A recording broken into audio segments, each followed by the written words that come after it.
Ahí se está viendo bien. Sí, se te ve y se te escucha. Listo. Bueno, ahora sí, entonces, mi nombre es Juliana, yo soy estudiante de noveno semestre. Les voy a hablar acerca de la colitis ulcerosa.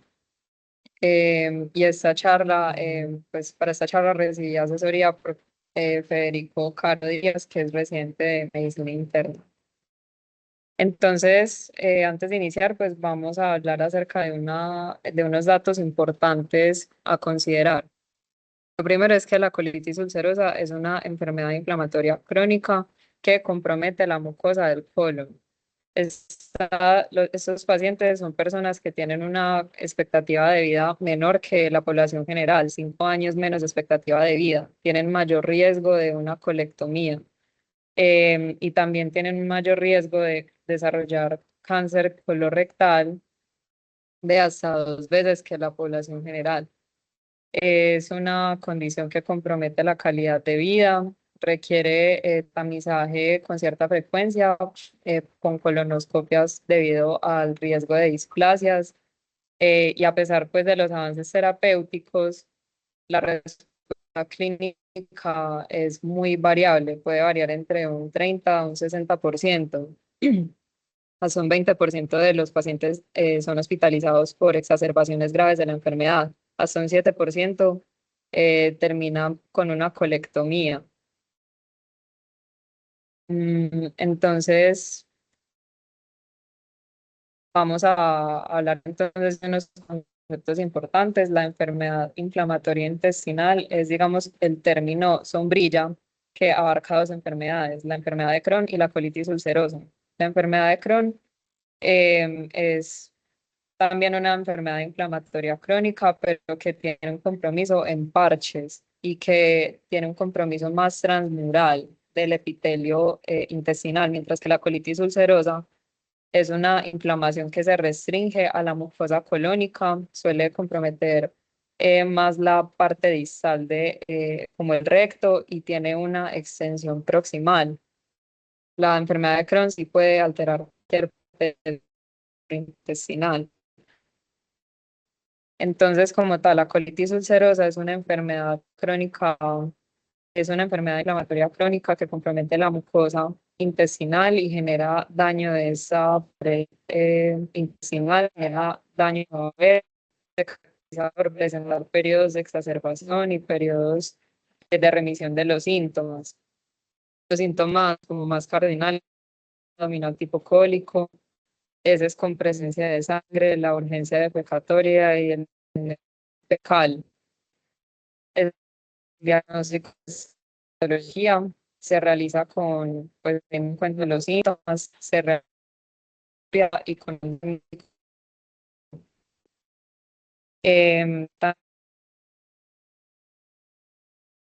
tampoco tiene riesgo de extensión proximal, que eso implica mayor gravedad clínica. También tiene riesgo de dismotilidad intestinal, puesto que se compromete como la parte neuromuscular, entonces genera alteraciones en la contracción del intestino.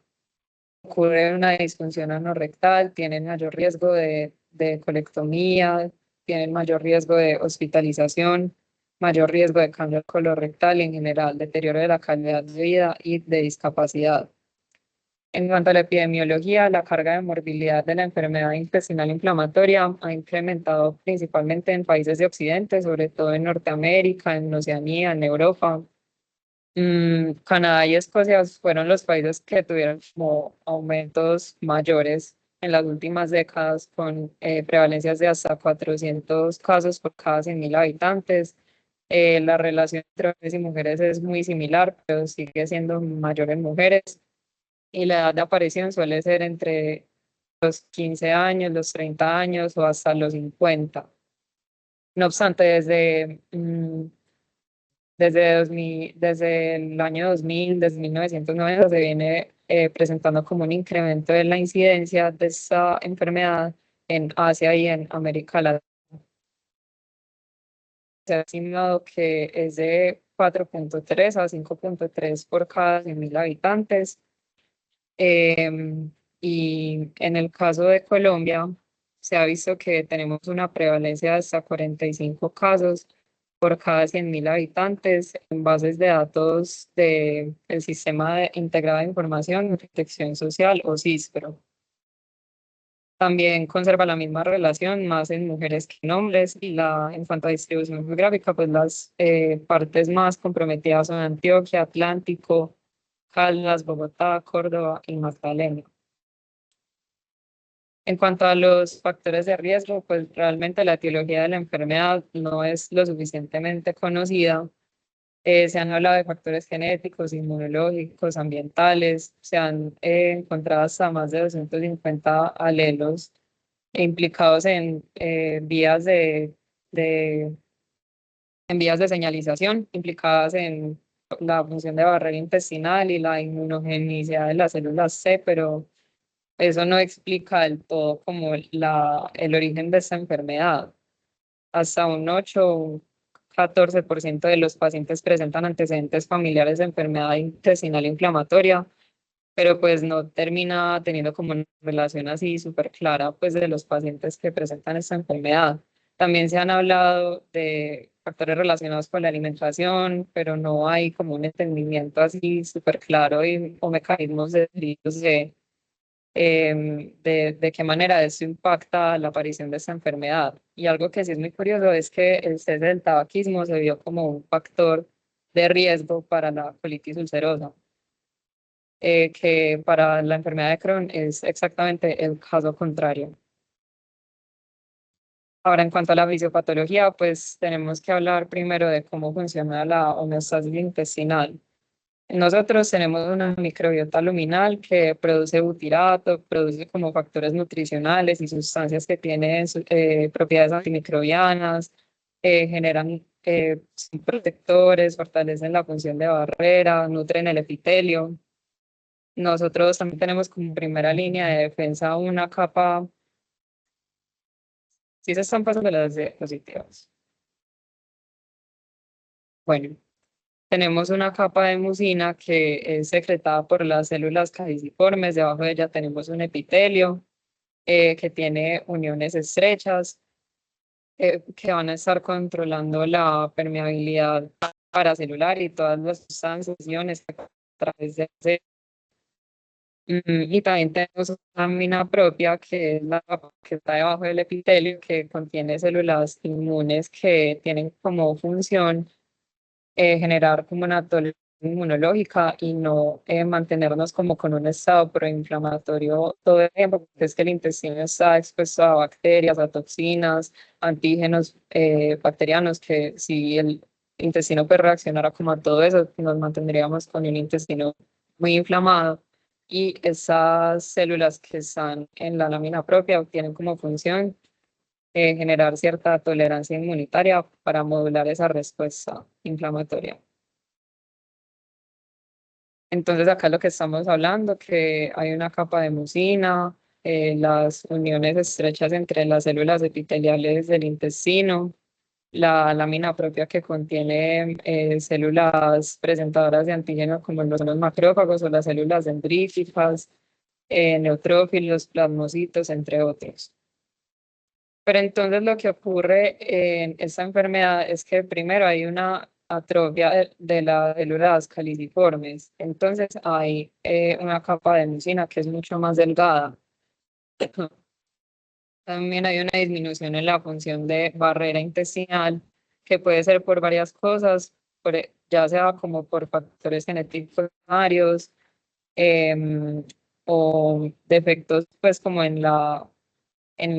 como tal en las células epiteliales, ocurren apoptosis de estas células epiteliales, puede haber una regulación a la alta de proteínas estructurales de unión, que son las claudinas, que son unas proteínas que tienen como función formar unos poros que permiten el paso pues, de moléculas de manera paracelular. Hay una regulación a la alta de estas moléculas y eso aumenta la porosidad, por así decirlo, del epitelio y hay una mayor permeabilidad celular y todo eso pues produce que haya paso de muchos más antígenos hacia la lámina propia y todo eso genera inflamación.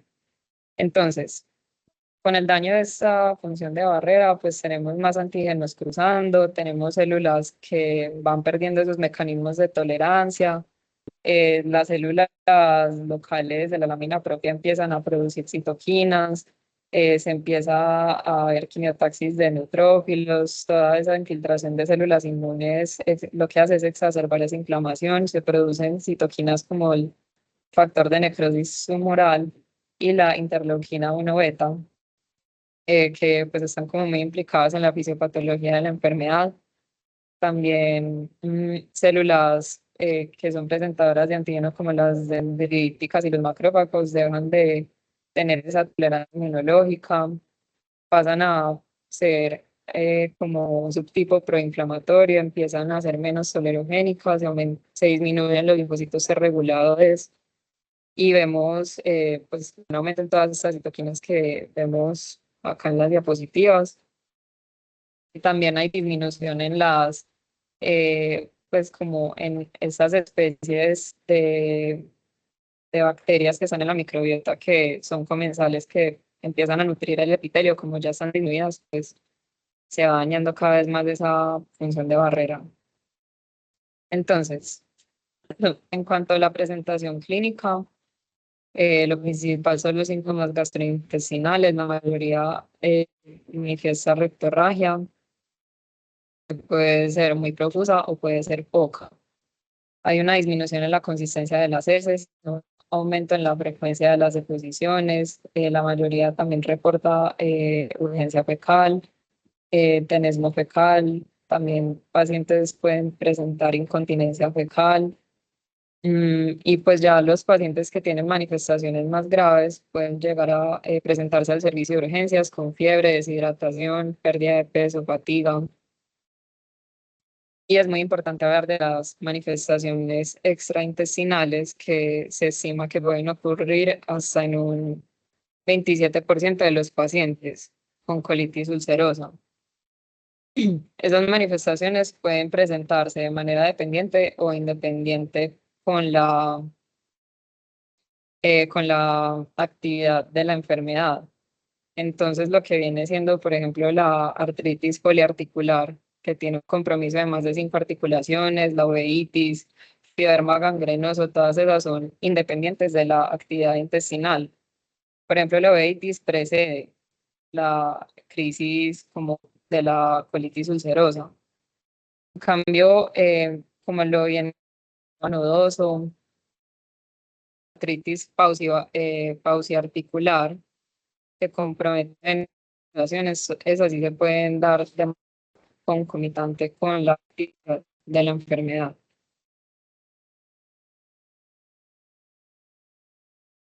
Listo, en cuanto al diagnóstico, es importante pues, tener clara la historia clínica, evaluar pues como la cronicidad de los síntomas, si hay presencia de sangre o moco en las heces, la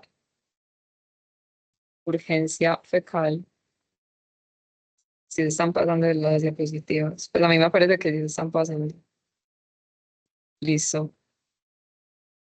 La edad de presentación, que puede, usualmente es en pacientes entre los 20 y los 50 años, y ya sin signos como que me hablen de una colitis aguda grave, como es la inestabilidad hemodinámica. Algo muy importante, súper importante, es que hay que descartar otras causas de colitis.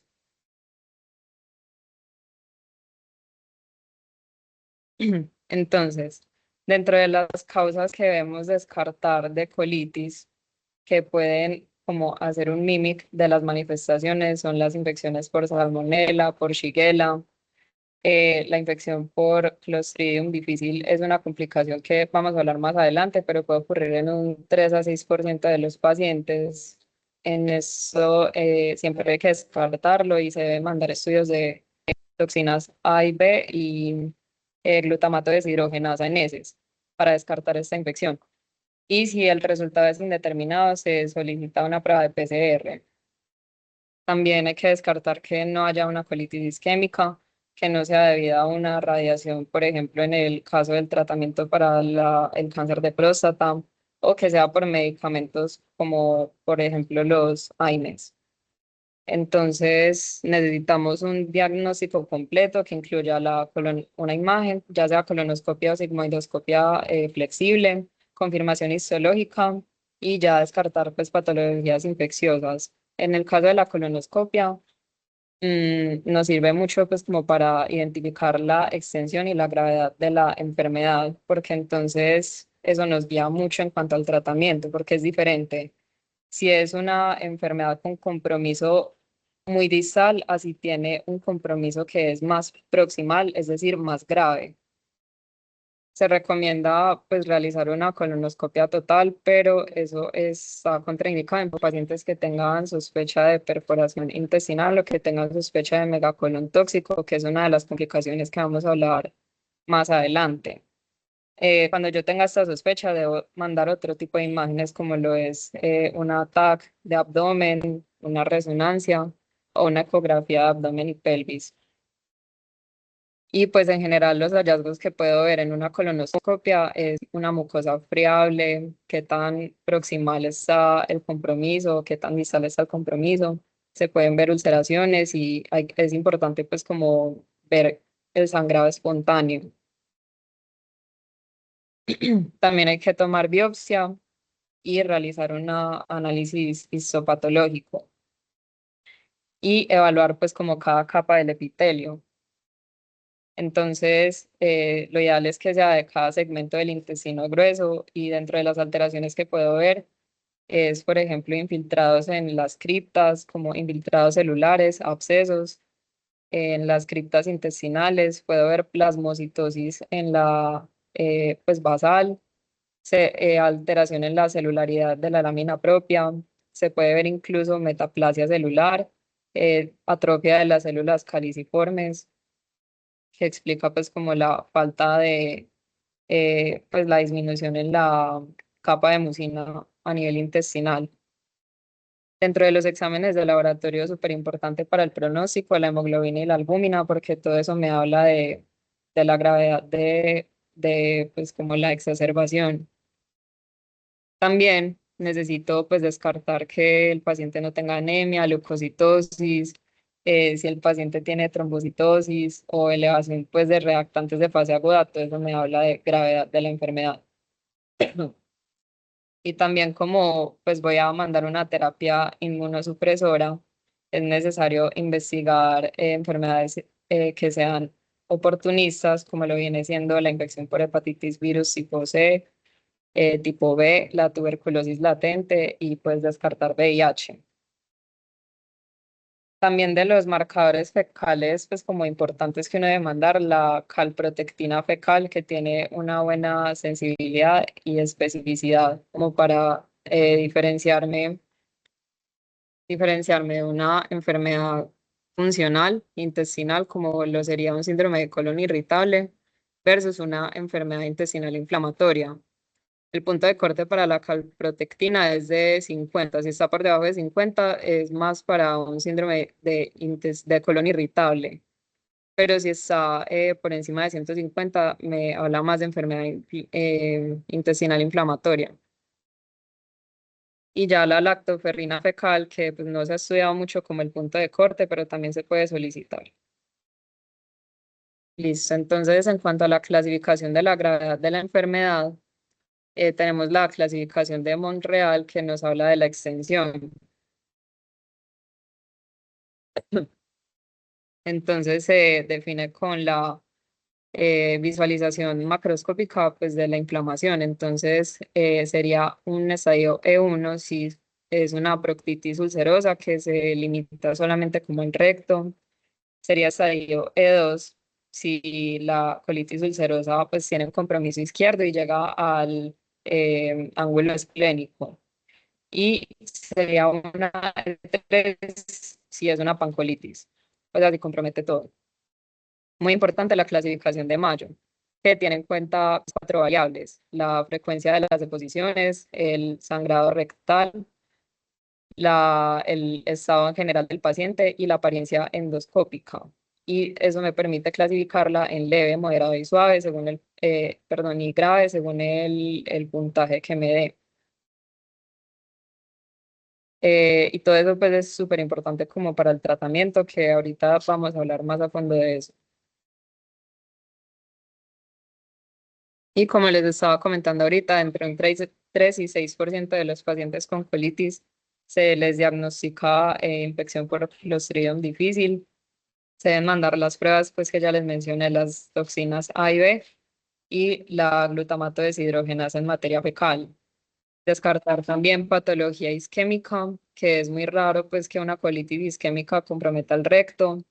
Em, Descartar enfermedades autoinmunes, entre otras. Listo, la colitis ulcerosa grave, ulcerosa aguda grave, es una complicación que compromete la vida. Se presenta en un 15 a 20% de los pacientes, requiere hospitalización, requiere reposición de volumen, reposición de electrolitos, puede requerir incluso transfusión. Y la severidad de este cuadro pues se calcula mediante los criterios de True Love y WITS modificado, que incluye pues como más de 6 deposiciones al día, fiebre que esté por encima de 37, que tenga taquicardia, que tenga anemia y reactantes de fase aguda elevados. Cuando yo esté sospechando eso, pues no tengo que mandar estudios de imagen, solamente en ciertos casos que me hablen como de complicaciones.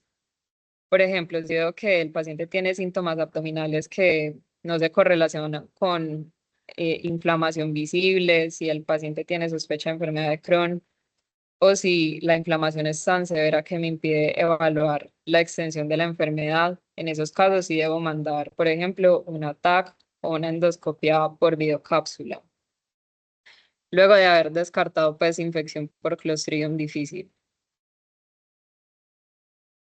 Entonces, dentro de las complicaciones de este cuadro está el megacolon tóxico, que ocurre porque se empieza a comprometer la parte neuromuscular del intestino. El intestino se comienza a dilatar y pues puede llegar a dilatarse al punto de que se vea en una radiografía y puede tener signos de inestabilidad hemodinámica. También hay que descartar peritonitis, hay que descartar que haya una perforación. También dentro de las complicaciones pueden presentarse hemorragias, puede haber una tromboembolia venosa y ya las infecciones por citomegalovirus o Clostridium. Entonces, en la radiografía lo sospecho cuando yo veo que el diámetro del colon transverso supera los 5,5 centímetros. Y ahora en cuanto al tratamiento, pues hay que tener en cuenta que los objetivos son principalmente mantener la calidad de vida del paciente y prevenir complicaciones como lo es, por ejemplo, el cáncer colorectal. Y pues esto es como la clasificación según la gravedad, que tengo que cuantificarla mediante la clasificación de Mayo. Y lo voy a ver pues como una por una. Entonces, en la colitis ulcerosa que es leve moderada, lo primero que tengo que hacer es inducir una remisión. El medicamento de elección para esto es la mesalazina. Entonces, usualmente se manda una presentación tópica, ya sea en espuma, en supositorios o en enemas para pacientes con una proctitis aislada. Pero si no responde a este tratamiento, se puede utilizar esteroides tópicos máximo por 8 semanas. Ya si el paciente tiene pues mayor extensión como que comprometa el ángulo esplénico o que tenga una pancolitis, en esos casos ya debo mezclar una mesalazina oral con pues el tratamiento tópico. La mesalazina tiene que ser de mínimo 2 gramos al día, más la mesalazina tópica. Entonces, y si no responde pues a este tratamiento, se le puede adicionar un corticoide oral, como por ejemplo la prednisolona de 40 o 60 miligramos cada 24 horas por 2 semanas e irlo disminuyendo gradualmente. También hay otras alternativas para la prednisolona, como por ejemplo la budenosida o la beclometasona dipropionato. Listo. Y la resolución del cuadro se considera cuando cuando haya un puntaje endoscópico de Mayo, pues el subpuntaje endoscópico de la clasificación de Mayo, que sea de 0 a los 3 a 6 meses de tratamiento. Y el manejo pues, de mantenimiento se puede dejar con mesalazina. En el caso de la colitis ulcerosa moderada grave, esos ya requieren pues un tratamiento un poco más fuerte, requieren esteroides orales, ya sea prednisolona o metilprednisolona. Eso es para inducir la remisión, no se puede dejar como tratamiento de mantenimiento porque no, porque tienen muchos efectos adversos a largo plazo y poca eficacia. Entonces, pues en el caso de ellos, no sé si no se usa pues como de mantenimiento y el paciente se considera que es esteroide dependiente cuando no puede suspender el medicamento sin recaer, sino que, o sea, que no puede suspender los esteroides, porque si lo suspende recae, o que requiera múltiples ciclos de esteroides al año y esos pacientes ya pasan a ser candidatos para uso de azatioprina, uso de biológicos o de moléculas pequeñas. Y en el caso pues de la azatioprina, no lo puede usar como para la remisión aguda, sino que ya sería más de mantenimiento y tiene mejor evidencia como terapia de mantenimiento que la mesalazina. Entonces, lo malo pues de la azatioprina es que tiene mayor riesgo de infección, de generar pues infecciones en pacientes mayores de 65 años y mayor riesgo de malignidad. Ya en las que son moderadas o graves, se sugieren terapias biológicas con anti-TNF, que son estas tres opciones, principalmente el infliximab. Entonces, esas están indicadas para, por ejemplo, la enfermedad moderada severa o que sea un paciente que sea corticoide dependiente. Y se recomienda la terapia combinada con azatioprina y con infliximab porque pues no tienen tanta inmunogenicidad y porque tienen mayor eficacia. Otra terapia biológica es el vedolizumab que tiene una acción como más específica, tiene mayor selectividad intestinal, no presenta pues como tanta inmunosupresión sistémica y eso tiene un perfil más seguro para pacientes que tengan varias comorbilidades o que sean pacientes adultos mayores. Otras terapias como el mirikizumab y el ustekinumab son alternativas para pacientes que presenten un fallo con la terapia anti-TNF. Y ya de moléculas pequeñas orales, pues si todo lo anterior falló, me toca empezar estos como el tofacitinib, que pues hay que tener, muchos de esos tienen como riesgo cardiovascular. En ellos, muchos de esos pacientes, pues hay que hacer una evaluación ecocardiográfica previa. No se pueden pacientes que hayan tenido, digamos, infartos recientes o que tengan cardiomegalia, que no tengan pues como falla cardíaca, porque en esos casos estaría contraindicado. Ahora, en el caso de la colitis ulcerosa grave, pues como habíamos dicho, es una patología que se tiene que hospitalizar sí o sí. Y debemos iniciar tratamiento con corticosteroides intravenosos, ya sea metilprednisolona o hidrocortisona. Adicionalmente, hay que iniciar tromboprofilaxis con heparinas de bajo riesgo molecular, se deben administrar líquidos, se deben corregir las pues como alteraciones electrolíticas, si el paciente está inestable, pues como por sangrado, entonces ver si necesita una transfusión. En total, pues al día 3 se debe realizar una evaluación basándonos en los criterios de Oxford que pues básicamente nos dicen si el paciente sigue descompensado, si tiene más de 8 deposiciones al día o si tiene 3 a 8 deposiciones con reactantes de fase aguda elevados, significa que necesita una terapia de rescate, ya sea con infliximab intravenoso o con ciclosporina, pero se prefiere el infliximab porque me sirve tanto para la inducción de la remisión como para la terapia de mantenimiento. Y también se ha hablado del tofacitinib, que me puede servir como terapia anti-TNF en estos pacientes y se ha visto que en estudios observacionales pues redujo necesidad de colectomía a 90 días, pero se necesitan ensayos clínicos como más como aleatorizados, que me puedan hablar mejor como el papel definitivo en el manejo de esta patología. En todo caso, pues los pacientes necesitan una interconsulta con cirugía colorectal desde el ingreso porque hay muchos de ellos que van a necesitar una colectomía, ya sea por falla del tratamiento médico, por perforación, por la misma preferencia del paciente o por complicaciones como el megacolon tóxico. Y eso pues termina siendo como más o menos un paciente por cada, uno por cada 10 pacientes los que terminan requiriendo una colectomía. Dentro de las opciones que se les ofrecen a los pacientes es una ileostomía terminal permanente o una anastomosis ileoanal con reservorio, que eso se realiza más que todo en pacientes que pues tienen cáncer de colon o que tienen una displasia que no se puede resecar por endoscopia, que de pronto son refractarios al tratamiento médico.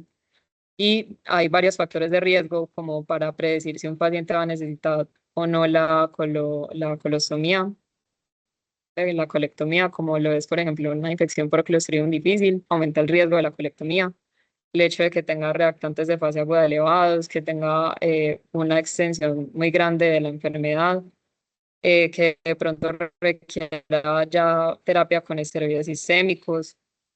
O sea, de por sí que el paciente me llegue a mí a urgencias con una colitis ulcerosa grave aguda, pues ya predispone mucho a que yo tenga que hacerle una colectomía.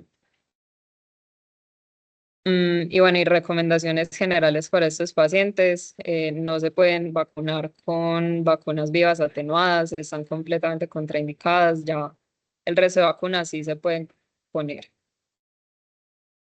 Por el hecho de que la satioprina y los biológicos aumentan el riesgo de cáncer de piel, se les debe hacer un seguimiento de cada uno o cada 2 años con dermatología. Necesitan una citología anual, también valoración para el riesgo de osteoporosis. El tamizaje con colonoscopia por displasia colorectal se debe realizar 8 años después del inicio de los síntomas del paciente, a menos que el paciente tenga como manifestación extraintestinal una colangitis primaria, porque si presenta esta enfermedad, una colangitis primaria con una colitis ulcerosa, el riesgo es muchísimo más alto y en ello sí se debe realizar un seguimiento de manera anual.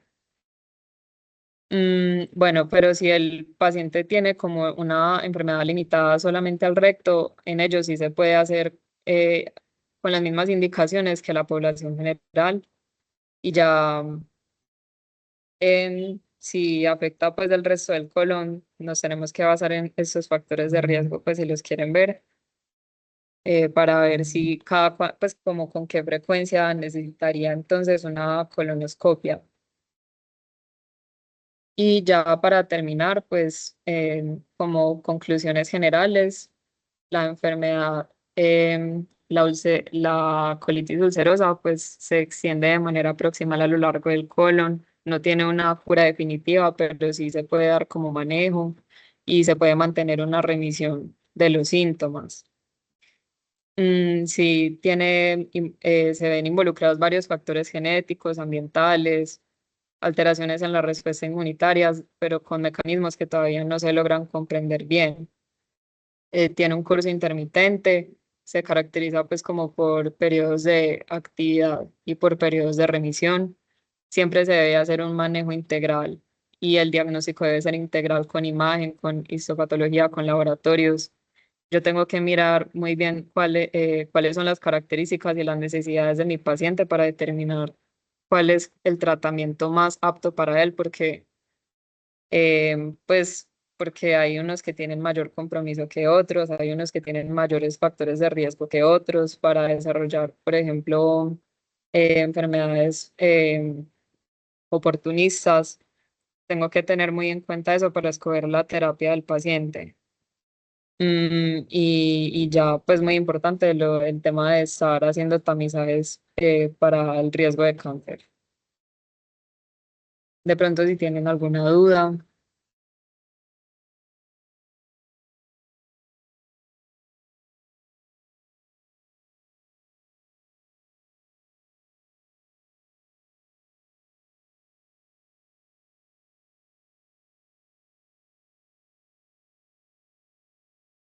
No parecen haber dudas, pero Juli, muchísimas gracias por tu charla. Estuvo súper buena. Se ve que revisaste mucha literatura, que la hiciste con mucho esfuerzo, súper concisa, súper al grano. Muchísimas gracias.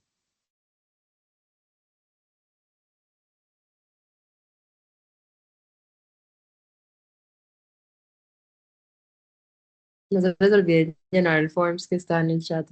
Gracias. Muchas Muchísimas gracias. gracias.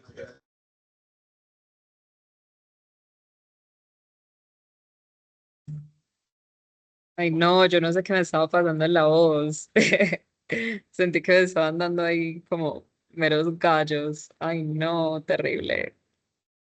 No, pero se piloteó y pues al principio sí se te cortaba un poquito por la conexión tal vez, pero la verdad ya llegó un punto donde se estabilizó muy bien. Ah, Juli, súper bien. Y fue pues más por la conexión. A mí me acaba de surgir una duda, Juli. De pronto lo que revisaste, ¿sabes el tamizaje cada cuánto se debe hacer? El tamizaje para cáncer de colon. Sí. El primero se hace a los 8 años del inicio de, pues, como de los síntomas. Y ya después de eso, pues depende como de la estratificación del riesgo. Ahí había como un cuadrito, pero pues como que depende de si es bajo, mediano o alto riesgo, la frecuencia con la que tengo que hacer, si es cada 5 años, cada 3, 2 años.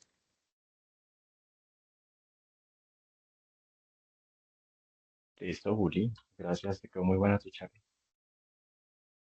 Juli, yo sí tenía una pregunta. Dime. Tú estás ahorita hablando de como marcadores fecales y diste como Sí, unas líneas de corte. No sé si se cortó, pero en un momento mencionaste que bajo 50 era colon irritable. ¿Era 50 o ciento sí, cincuenta? 50. Por debajo de 50, yo pienso más bien en algo funcional, es decir, colon irritable. Hay una zona gris que es entre 50 y 150, que pues en esos casos toca como volver a pedir la prueba y seguir como revaluando. Pero ya si me sale por encima de 150, eso ya me habla de enfermedad inflamatoria intestinal, ya sea pues enfermedad de Crohn o ya sea la colitis ulcerosa, porque no me diferencia ninguna de las dos. No sé Súper. si Pues eso la quedó diferencia es claro. muy clara. No, pues ahora sí me quedó súper claro. ¿Y la diferencia sería con la imagen o más histopatológica?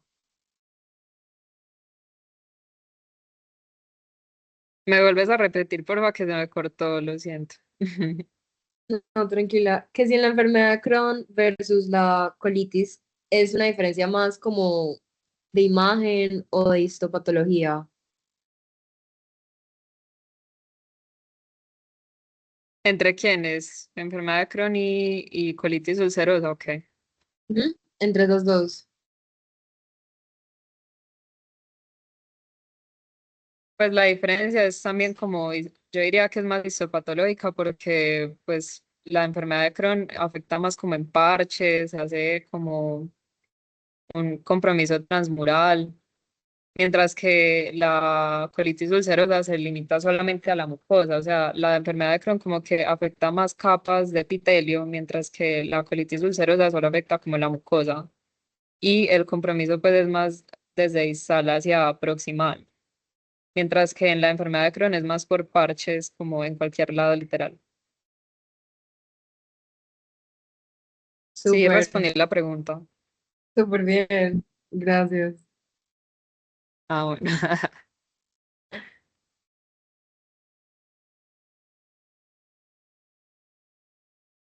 Bueno, ¿Alguna yo creo otra que duda? podemos dejar así.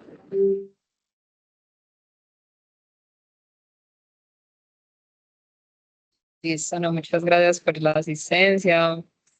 Qué montón de gente.